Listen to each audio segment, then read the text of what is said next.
இந்திரன் தேவர்களையும் யமன் வருணன் முதலானவர்களையும் வரவழைத்து, தேவர்களை, இப்பொழுது ரம்பன் என்பவனின் மகனான மகிஷாசுரன் நமது ஸ்வர்கலோகத்தை அபகரிக்க திட்டமிட்டு முன்னதாக தூதன் ஒருவனை என் சபைக்கு அனுப்பினான். அவன் என்னை மரியாதை குறைவாகவும் பலவாறாகவும் இழித்து பேசிவிட்டு சரணடை அல்லது போருக்கு தயாராக இரு என்று கூறி சென்றான்.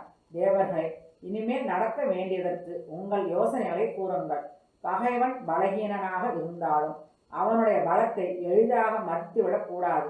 அவ்வாறு அலட்சியப்படுத்தாமல் எப்பொழுதும் எல்லாவிதமான முயற்சிகளையும் செய்பவன்தான் பலசாலி ஆவான். அவன் தன் புத்தியையும் தன் படை வலிமைகளையும் நினைத்து பார்த்துத்தான் போர் தொடுக்க வேண்டும்.